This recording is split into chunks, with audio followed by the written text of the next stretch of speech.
The massive ship appeared in Earth's sky on a Tuesday morning. It was bigger than any city, casting shadows over entire countries as it moved slowly across the atmosphere. People stopped their cars on highways. Children pressed their faces against classroom windows. News anchors struggled to find words. Ambassador Veltar stepped out of the smaller craft that landed in Geneva. He was tall and thin, with gray skin that seemed to shimmer in the sunlight. His eyes were large and dark, and when he spoke, his voice carried a strange musical quality that made people feel both afraid and amazed. "People of Earth," he said to the cameras that broadcast his words around the world. "We are the Zephyrian Empire. We control 40,000 star systems across this galaxy. We have come to offer you a choice." The world leaders gathered in the United Nations building. President Martinez of the Americas, Chancellor Wang of the Asian Federation, Prime Minister Okafor of the African Union, and dozens of others sat in stunned silence as Veltar explained their situation. "Your species has reached a dangerous point," the alien ambassador said. "You have nuclear weapons. You have begun to explore space. You are what we call an unregulated civilization. This cannot be allowed to continue." Secretary General Harrison leaned forward. "What do you mean by unregulated?" Veltar's expression remained calm. "Species that develop without proper guidance become threats to galactic peace. History shows us this truth again and again. Young civilizations always make the same mistakes. They fight. They destroy. They spread chaos to other worlds." "So what are you offering?" President Martinez asked. "Protection," Veltar replied. "Join our empire as a protected species. We will relocate your people to suitable colony worlds. You will be given useful work. Your children will be educated properly. You will have peace and security under our guidance." The room erupted in angry voices. Representatives shouted questions and protests. Veltar waited patiently for the noise to die down. "And if we refuse?" Chancellor Wang asked quietly. "Then you will be classified as a hostile, unregulated civilization," Veltar said. "Such civilizations cannot be allowed to threaten galactic stability. The consequences would be severe." The debates lasted for weeks. Some countries wanted to accept the Empire's offer. Others demanded complete rejection. Scientists studied the technology Veltar had brought, trying to understand how advanced the aliens really were. Military leaders analyzed the threat. Dr. Sarah Chen worked deep underground in the Colorado Research Facility. She was one of the few people allowed to examine the Empire's technology up close. What she found terrified her. "Their power systems are incredible," she told General Rivera during one of their secure video calls. "They can manipulate quantum fields in ways we're just beginning to understand. But there's something strange about their approach." "What do you mean?" the general asked. "Everything is standardized. Every component follows exact specifications. There's no creativity, no adaptation. It's like they built this technology once and never changed it." "Is that bad?" Sarah stared at the alien device on her workbench. "I'm not sure yet. But it might be important." Meanwhile, the world's governments continued their desperate discussions. Some leaders argued that humanity wasn't ready to face a galactic empire. Others insisted that freedom was worth any risk. The final vote came after 3 months of debate. By a narrow margin, Earth's united government chose to reject the Empire's offer. Ambassador Veltar received the news without emotion. "This is unfortunate," he told Secretary General Harrison. "We had hoped you would choose wisdom." "We choose freedom," Harrison replied. "Freedom is an illusion for species like yours," Veltar said. "But you will learn this truth soon enough." The ambassador's ship left Earth the next day. For 2 weeks, nothing happened. People began to hope that maybe the aliens had given up. Maybe they were bluffing. Maybe humanity had called their bluff successfully. Then the Empire returned. The attack began at exactly noon, Greenwich Mean Time. Massive ships appeared over every major population center on Earth. They moved into position with terrifying precision. No warnings, no final demands, no mercy. Sarah was in her laboratory when the alarm started screaming. She ran to the surface access tunnel and looked up through the emergency periscope. The sky was filled with alien craft. "This is not a drill," the base commander's voice echoed through the facility. "All personnel to emergency stations, this is not a drill." The bombardment lasted 6 hours. The aliens didn't use nuclear weapons or kinetic strikes. Instead, they fired beams of pure energy that turned everything they touched into glass. They targeted cities with surgical precision, avoiding industrial areas and rural regions. New York became a crater of melted glass. London disappeared in a flash of blue light. Tokyo, Mumbai, Lagos, São Paulo, one by one, humanity's greatest cities vanished. Sarah watched the reports from her underground bunker. The numbers kept climbing. 1 billion dead, 5 billion, 8 billion. The aliens were systematic, methodical. They destroyed population centers but left farms, factories, and military bases untouched. When it was over, 10 billion humans were dead. 3 billion survived, scattered across rural areas, small towns, and hardened military installations. Veltar's ship appeared over the ruins of Geneva. His message broadcast to every remaining communication system on Earth. "People of Earth." His voice carried the same musical quality, but now it sounded cold and terrible. "You have seen the cost of defying the Empire. 10 billion of your kind have been eliminated as a demonstration of our resolve." Sarah felt sick. Around her, the other scientists and military personnel stared at their screens in horror. "You have one final opportunity," Veltar continued. "Surrender unconditionally, accept relocation and Imperial guidance, or face complete extinction. You have 30 days to decide." The transmission ended. The alien ships departed, leaving Earth survivors to count their dead and face an impossible choice. But in the deep bunkers and hidden facilities around the world, something else was happening. The survivors weren't just mourning, they were planning. General Rivera's voice crackled over the secure communication network that connected the remaining military installations. "All station commanders, this is Central Command.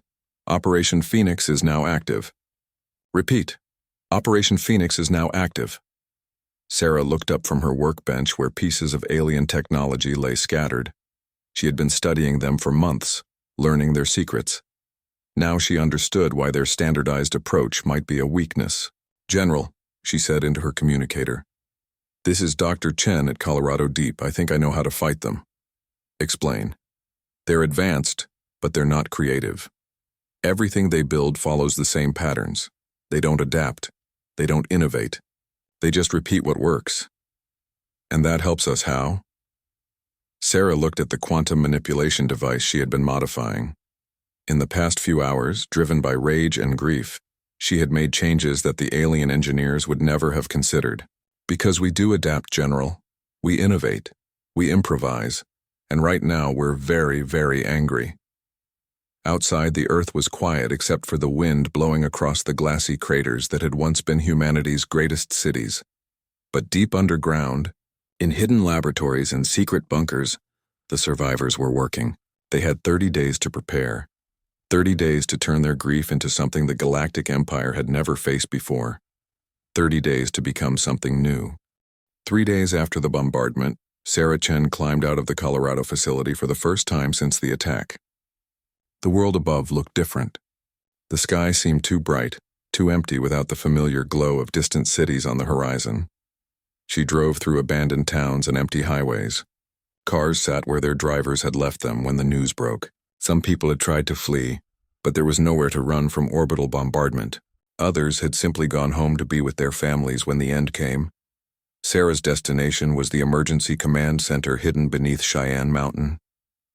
The facility had been expanded over the years, becoming a small underground city. Now it served as headquarters for what remained of Earth's government. General Marcus Rivera met her at the main entrance. He looked like he had aged 10 years in 3 days. His uniform was wrinkled, his eyes were red with exhaustion, but his voice was steady. "Dr. Chen, thank you for coming. General, I brought everything I could carry from the lab." They walked through corridors filled with military personnel, scientists, and government officials. Everyone moved with the same grim determination. These were the people who had survived the impossible, and now they had to do something even more impossible. The main briefing room was packed. Sarah recognized faces from news broadcasts, politicians who had been arguing about the alien ultimatum just days ago. Now they sat side by side, united by catastrophe. "Ladies and gentlemen," General Rivera began, "we all know our situation. 10 billion of our people are dead. The Empire expects us to surrender in 27 days. We're not going to do that," a murmur went through the room. President Martinez raised her hand. "General, with respect, what choice do we have? They demonstrated they can wipe us out completely. They demonstrated they can kill our people, Madam President, but they left our infrastructure intact. Our military bases, our research facilities, our industrial capacity. That was a mistake." Rivera gestured to a large screen that showed a map of the world. Red zones marked the destroyed cities.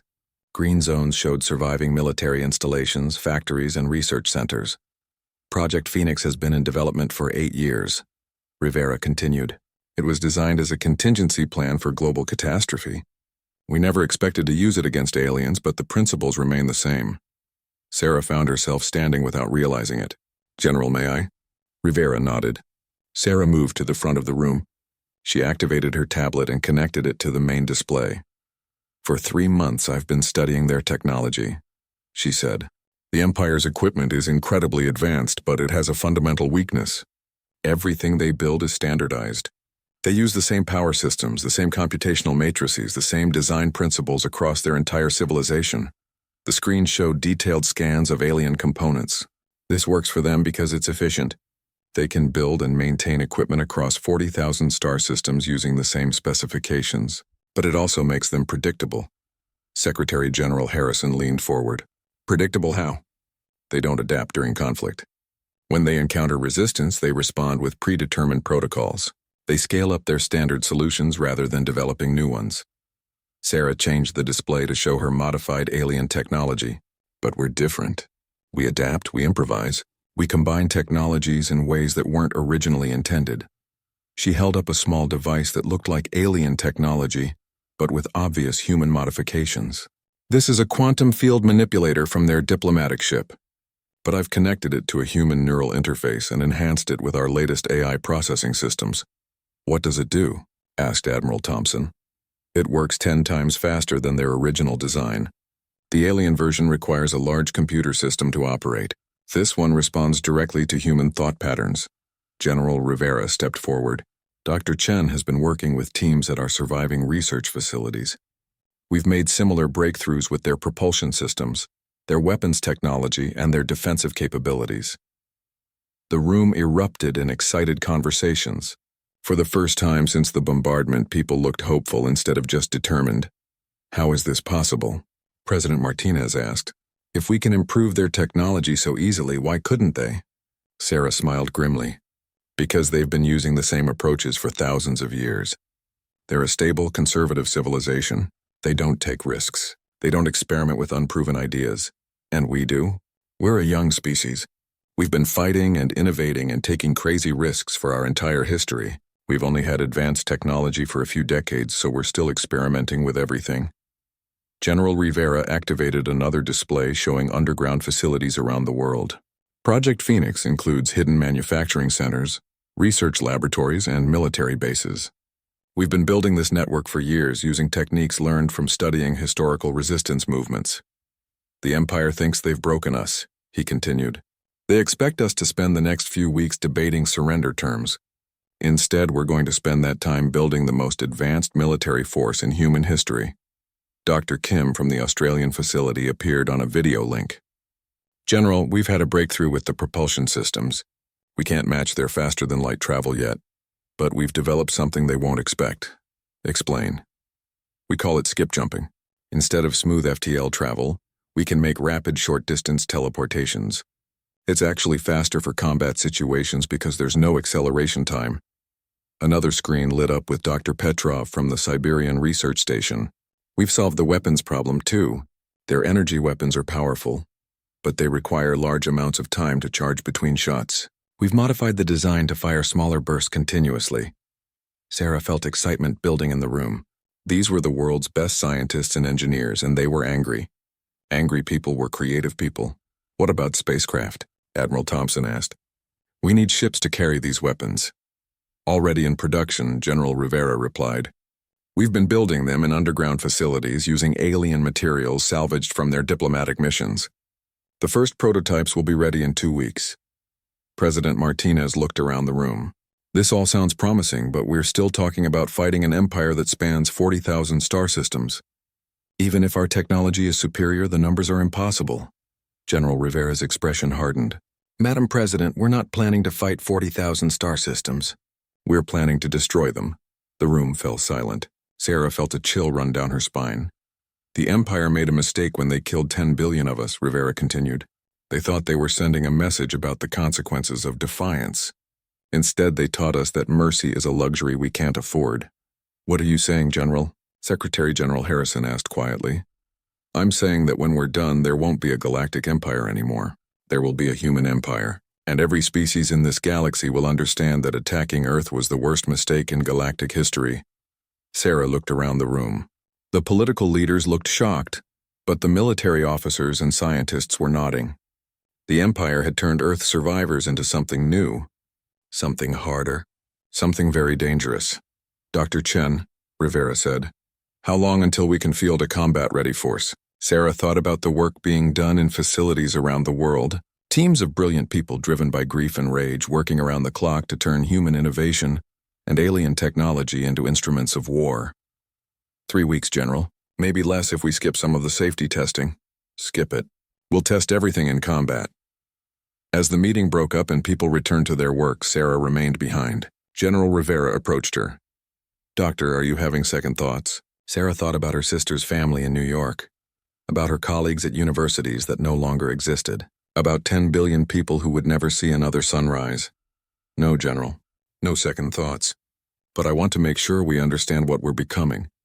And what's that? Sarah looked at the alien technology in her hands. Human modifications had made it more powerful, more efficient, more deadly than its original designers ever intended. We're becoming exactly what the Empire said we were, an unregulated civilization, a threat to galactic peace. General Rivera nodded slowly.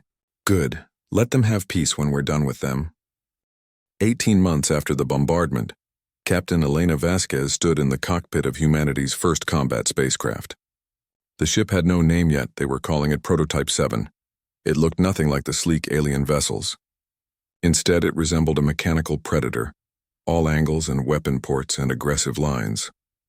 Final systems check, Captain. Her co-pilot, Lieutenant Zhang, reported. Fury drive is online, weapon systems charged. Nightmare swarm deployment ready?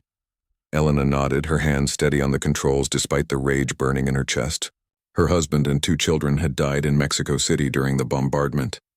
That anger had become fuel for the ship's revolutionary propulsion system. Dr. Sarah Chen's voice crackled over the communication system from the underground command center. Elena, remember what we discussed about the Fury drive. The angrier you get, the faster the ship goes. But you need to stay in control. Understood, Doctor. Trust me, I have plenty of anger to work with.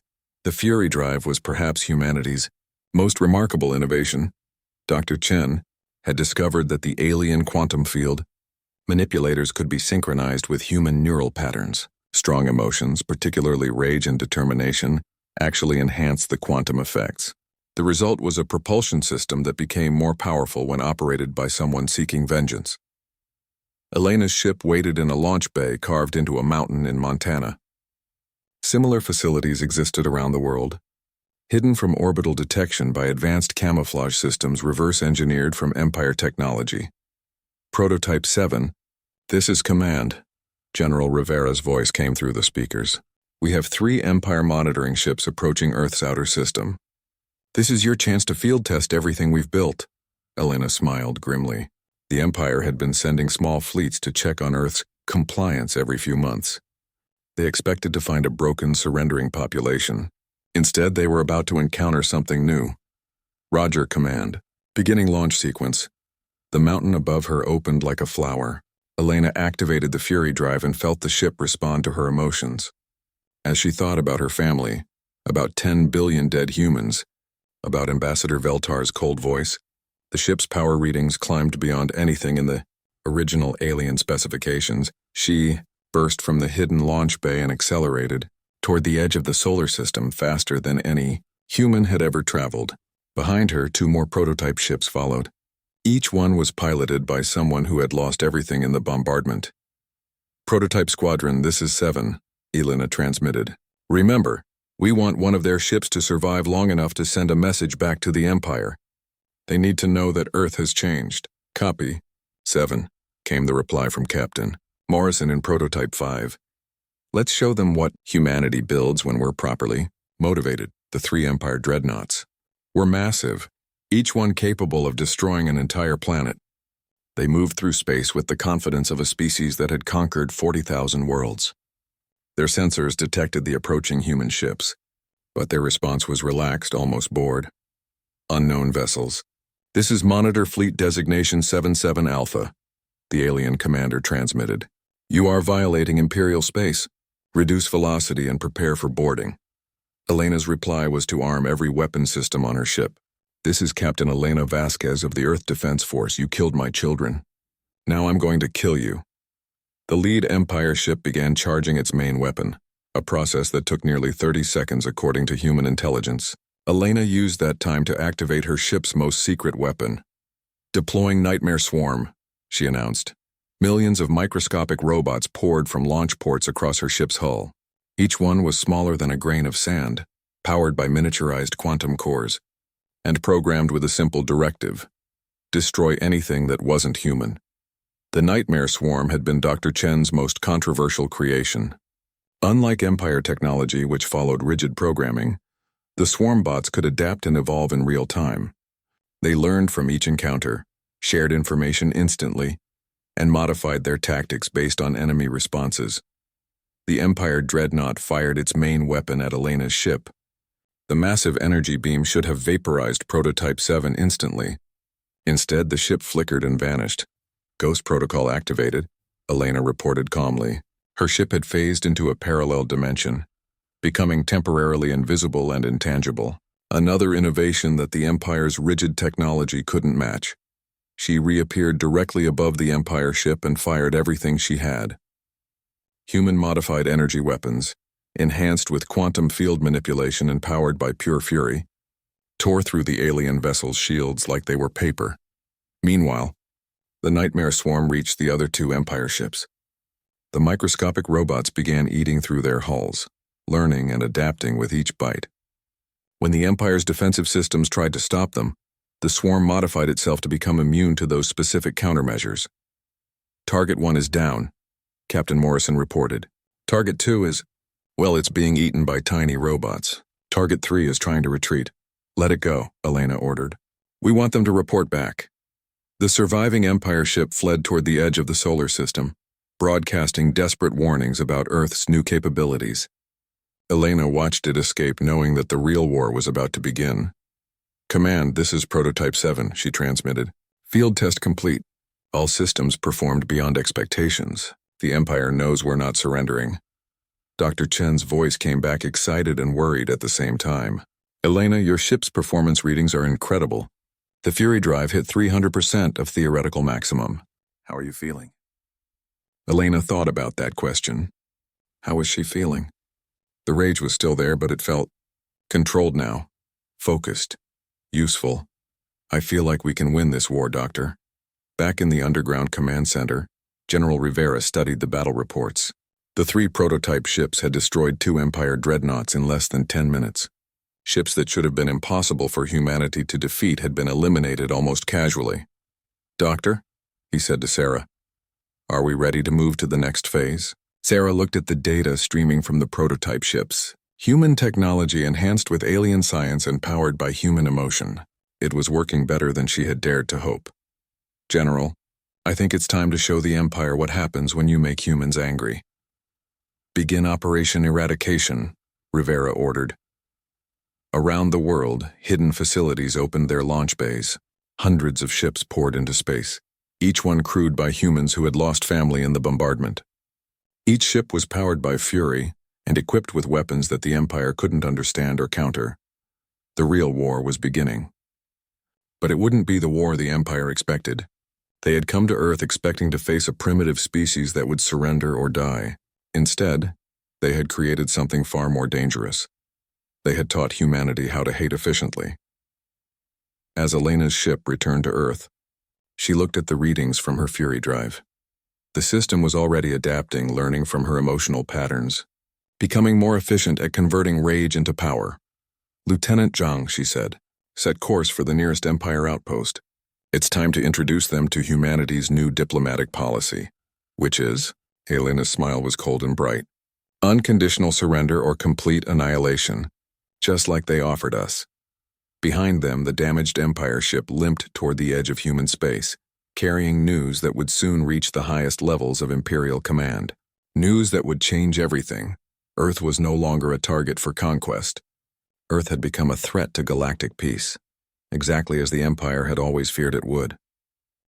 The Imperial High Command chamber on Zephyr Prime had not seen this level of panic in over 1,000 years. Admiral Kethvar stood before the massive holographic display showing 12 star systems, all flashing red with emergency signals. "Explain this," Emperor Zakthul commanded from his crystalline throne. "How did a primitive species destroy 12 Imperial installations in a single day?" Admiral Kethvar's gray skin had turned pale with stress. "Your Majesty, the human ships are unlike anything we have encountered. They use our own technology, but modified in ways that should be impossible." The holographic display zoomed in on the Kepler 442 system, where the Imperial mining operation had been completely destroyed. The attacking human force had consisted of only 3 ships, but they had eliminated a full Imperial defense fleet of 30 vessels. "Show me the battle recordings," the Emperor ordered. The display shifted to show grainy footage from the final moments of the Imperial dreadnought. Eternal Glory, a human ship, smaller and uglier than any Imperial vessel, appeared from nowhere and began firing weapons that shouldn't exist. "They can become invisible," Admiral Kethvar explained. "Our sensors cannot track them when they activate this Ghost protocol, and their weapons fire continuously instead of requiring charge time between shots." But the most disturbing part of the recording came next. Millions of tiny objects poured from the human ship and began consuming the Imperial vessels from the inside out. The microscopic attackers adapted to every defensive measure in real time. "What are those things?" the Emperor asked. "We believe they are some form of self-replicating nanobotic weapon. They learn and evolve during combat. Our ship's defensive systems are programmed to counter known threats, but these devices change faster than our computers can adapt." The Emperor's expression darkened. The Galactic Empire had maintained peace for millennia, through superior technology and overwhelming force. No species had ever successfully resisted Imperial rule once the decision to conquer had been made. "What of the human homeworld? Have they surrendered yet?" "No, Your Majesty. In fact, they have issued a declaration of war against the entire Empire." Admiral Kethvar activated another recording. A human female appeared on the screen. Captain Elena Vasquez, though the Imperial Command didn't know her name yet. She stood in what looked like the bridge of one of their mysterious ships.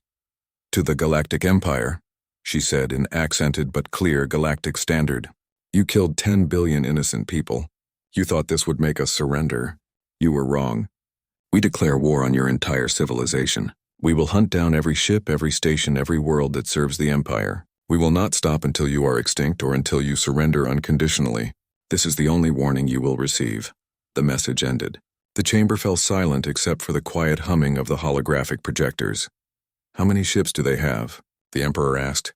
"Intelligence estimates between 500 and 1,000 combat vessels, Your Majesty. Not a significant threat in terms of numbers. But their technology," Admiral Kethvar hesitated.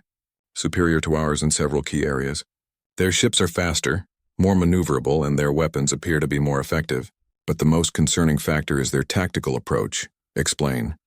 "They do not follow standard combat doctrine. Imperial strategy is based on overwhelming force applied through predictable methods. The humans use tactics that are chaotic, unpredictable. They take risks that no rational commander would consider." The Emperor leaned forward. "Give me an example."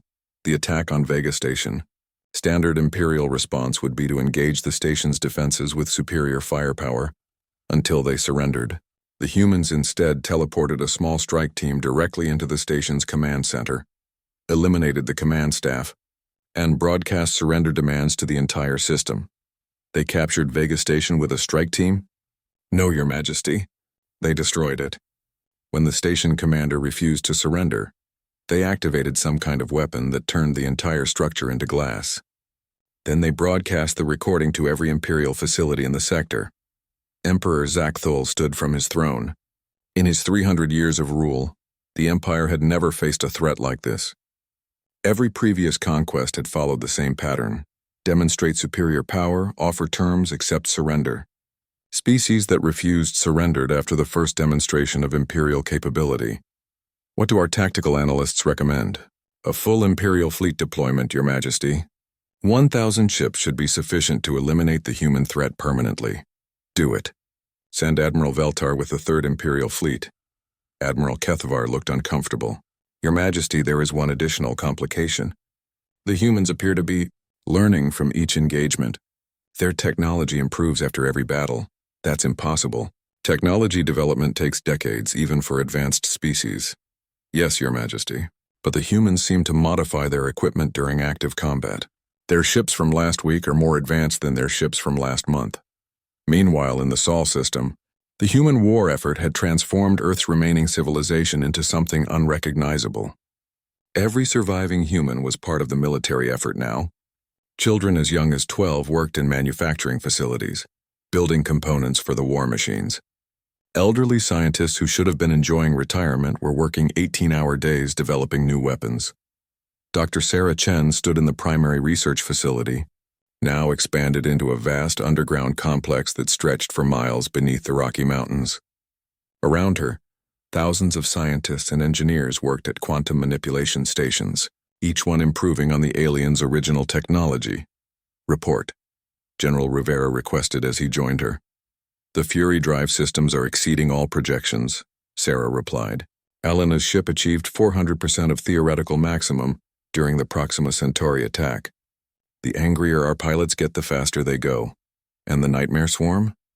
Version 7.0 deployed yesterday. It can now adapt to new defensive systems in under 3 seconds.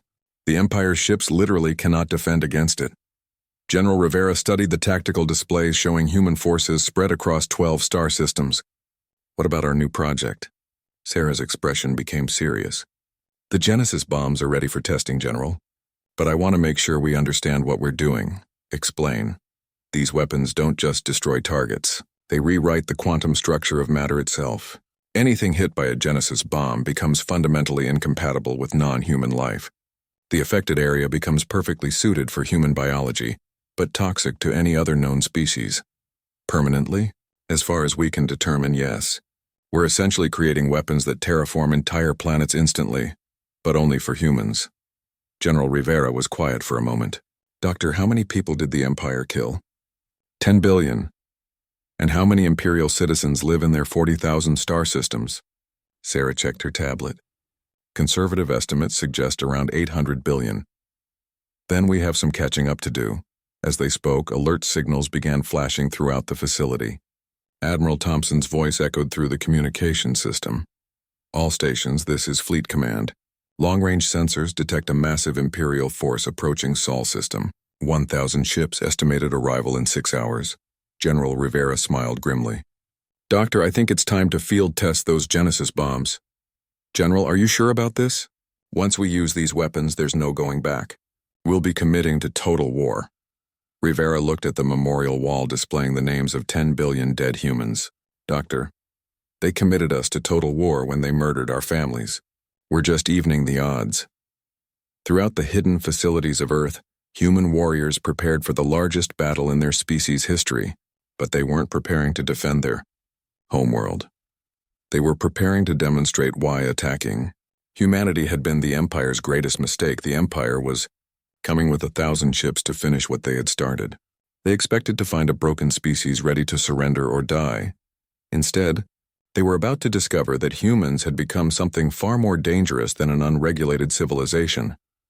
They had become an extinction-level threat to any species foolish enough to harm their families. The Imperial Third Fleet arrived at Earth expecting to find a primitive world defended by desperate survivors. Instead, Admiral Veltar found himself facing something that defied every military doctrine in the Empire's history. Admiral, his tactical officer reported. "Sensors detect only 50 human vessels. They're waiting for us." Veltar studied the display. The human ships hung in space between Earth and Mars, arranged in no formation he recognized. They made no attempt to hide or retreat. Instead, they simply waited. "Open communication channels," he ordered. The main screen activated, showing a human female in military uniform. Admiral Veltar didn't recognize Dr. Sarah Chen, but he could see the cold intelligence in her eyes. "Admiral Veltar," she said in perfect galactic standard. "I am Dr. Sarah Chen, Chief Science Advisor to the Human Defense Forces. We have been expecting you."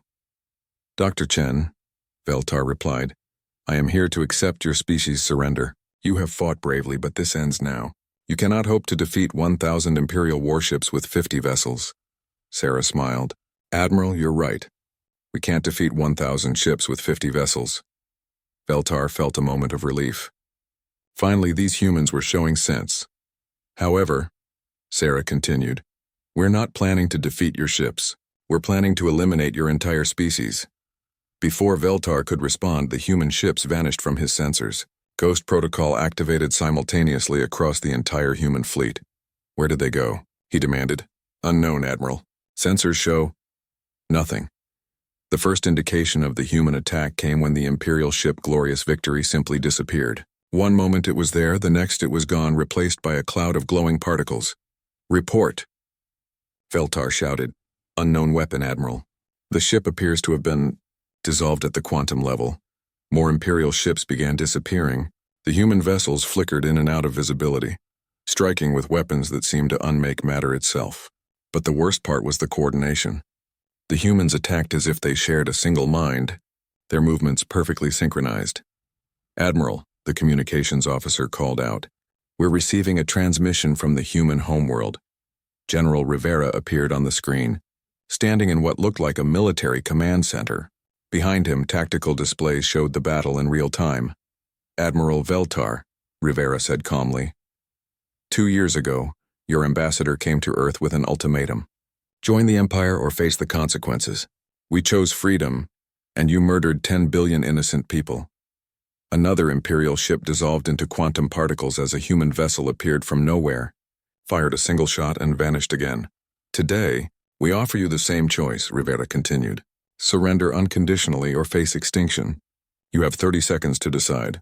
"General Rivera," Veltar replied, trying to maintain his composure as his fleet died around him.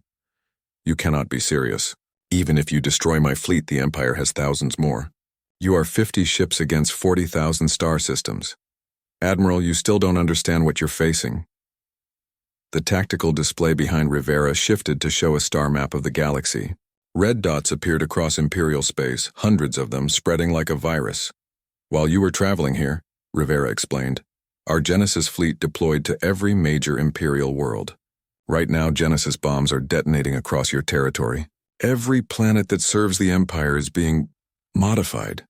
Veltar stared at the display in horror. "That's impossible. You don't have the ships. We do now. You see, Admiral, the Genesis bombs don't just destroy, they convert matter.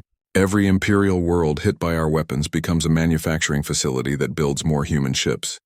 Automated factories staffed by quantum-constructed workers who exist for one purpose: building more Genesis bombs."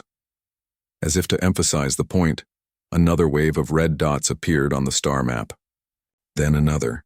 The Imperial territory was being consumed from within, turned into infrastructure for humanity's expanding war machine. "How many bombs?" Veltar whispered. "All of them." Sarah Chen's voice added from another communication channel. "Every Imperial world, every space station, every ship that refuses to surrender. We're not just winning this war, Admiral. We're ending your civilization." Veltar's flagship shuddered as nightmare swarm bots began eating through the hull. Around him, his crew worked frantically to stop the microscopic invaders, but the tiny robots adapted faster than the Imperials could counter them. "You're insane," he gasped. "This is genocide." "Yes," Rivera replied without emotion. "Just like what you did to us. The difference is, we're better at it." The communication ended. Veltar's ship began coming apart as the nightmare swarm consumed its structure from the inside out. Through his viewports, he could see the rest of his fleet suffering the same fate. In the final moments before his ship's life support failed, Veltar received one last transmission. It was from Zephyr Prime, the Imperial capital. Emperor Zakthul appeared on the screen, but the background was wrong. Instead of the Crystal Palace, the Emperor stood in what looked like a bunker. All Imperial forces, the Emperor broadcast. The humans have deployed some kind of planetary conversion weapon. Half our worlds are gone. Not destroyed, changed. The survivors are requesting emergency evacuation, but the planets themselves are no longer suitable for our biology. The transmission cut to external views of Imperial worlds. What had once been thriving cities were now strange crystalline structures that seemed to pulse with alien energy. The very air had been transformed into something that Imperial species couldn't breathe. Emergency Protocol 7 is now in effect, the Emperor continued. All Imperial forces are to withdraw to the core worlds immediately. We surrender. Humanity, if you can hear this, we surrender unconditionally. But it was too late. Dr. Chen's voice responded to the Emperor's plea with cold finality. Emperor Zakthul, she said, you had your chance to surrender 2 years ago. You chose genocide instead. Now you face the consequences. The transmission from Zephyr Prime cut off abruptly. Long-range sensors showed that the Imperial capital world had been hit by multiple Genesis bombs. The planet still existed, but it was no longer capable of supporting Imperial life. Admiral Veltar died as his ship came apart around him. But not before he understood what humanity had become. They hadn't just developed superior technology. They had turned themselves into something that existed for a single purpose: the complete elimination of any species that threatened their families. 3 months later, Dr. Sarah Chen stood on the observation deck of the New Geneva, humanity's new flagship. The ship hung in orbit around what had once been Zephyr Prime. Below them, the planet's surface sparkled with the quantum crystalline structures that had replaced the Imperial capital. Status report. General Rivera requested as he joined her. The last Imperial resistance ended yesterday, Sarah replied. The 40,000 worlds are now under human control. Genesis conversion is 98% complete across former Imperial territory. Casualties? On our side, minimal. Dr. Martinez estimates we've lost fewer than 1,000 people in the entire war. And on theirs? Sarah was quiet for a moment. Conservative estimates suggest we've eliminated approximately 700 billion Imperial citizens. The remaining populations surrendered and are being relocated to reservation worlds. Rivera nodded. The numbers were staggering, but they both remembered the 10 billion humans who had died in the initial bombardment. The Empire had taught humanity a lesson about the consequences of showing mercy to one's enemies. What's our status for expansion beyond Imperial territory? Rivera asked. Excellent. Our automated manufacturing systems are producing new Genesis fleets faster than we can deploy them. We've identified 17 more civilizations that might pose future threats to human security. And if they surrender, then they'll be given reservation worlds just like the Imperial survivors. If they resist? Sarah gestured toward the converted planet below them. Well, we've proven we can handle resistance. General Rivera looked out at the stars. Somewhere out there, alien civilizations were probably receiving reports about what had happened to the mighty Galactic Empire. They were learning that a young species from a small blue planet had eliminated the galaxy's greatest power in less than 6 months. Doctor, he said, do you think we've become what the Empire always said we were? An unregulated civilization that threatens galactic peace? Sarah considered the question. Around them, the bridge crew worked at stations built from technology that combined alien science with human innovation and was powered by the quantum-focused emotions of their species' greatest. Trauma, General, she replied. I think we've become something much worse than that. We've become a species that eliminates threats before they can threaten us. The Empire was right to fear unregulated civilizations. Any regrets? Sarah thought about her sister's family, vaporized in the bombardment of New York. About 10 billion people who had died simply because they chose freedom over subjugation. None at all, she said. The Empire wanted to teach us about the consequences of defying superior power. We learned that lesson very well. As the New Geneva prepared to depart for humanity's next target, its quantum drives powered by the controlled fury of its crew, Sarah made one final note in her personal log. Day 847 since the bombardment.